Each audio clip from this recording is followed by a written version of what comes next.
In Cunning passages, Jeremy Hawthorn endeavors to advocate for cultural materialism as a valuable literary tool, often drawing on the work of Jerome McGann to illustrate its potential. However, Hawthorn's approach, akin to the early New Historicist movement from the United States, is ultimately deemed deceptive.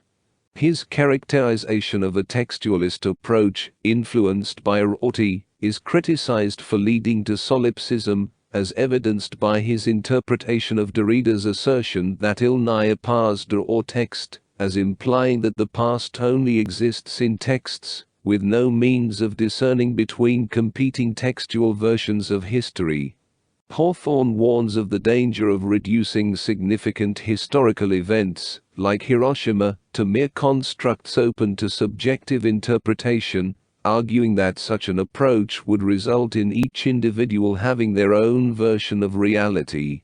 However, this interpretation of textualism overlooks the nuanced understanding that interpretation is not merely subjective whim, but rather a complex interplay between texts and reality. While Hawthorn criticizes others for holding contradictory positions regarding the relationship between texts and reality, he himself acknowledges the complexity of this dynamic. He suggests that historical narratives both reflect pre-existing realities and shape our understanding of them, illustrating the intricate interplay between texts and reality.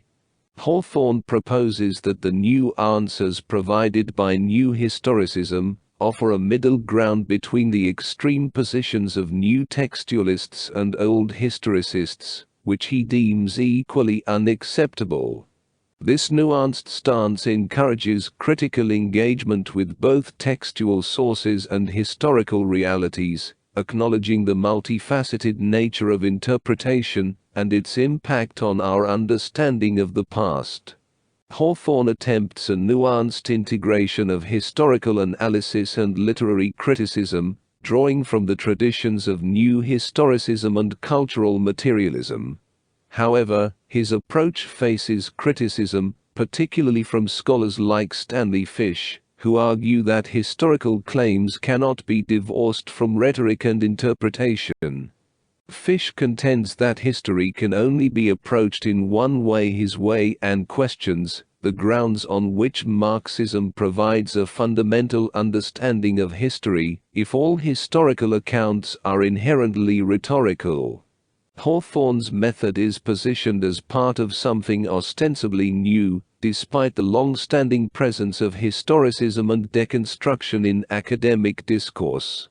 What distinguishes New Historicism and cultural materialism, according to Hawthorn, is their development within English departments, particularly in California and England.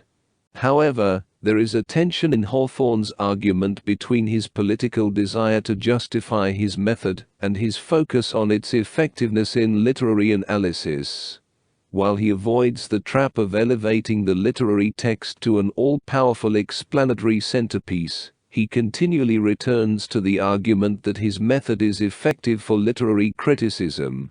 This tension may stem from the emphasis placed by the general editors on the effectiveness of different critical approaches in the reading of literary texts. While Hawthorn acknowledges the importance of engaging with the social struggles reflected in literature, his primary concern lies in the ideological position of his critical method. For a cultural materialist, the effectiveness of analyses should be measured by their ability to uncover the ideological underpinnings of literary works, and their relevance to contemporary social and political contexts.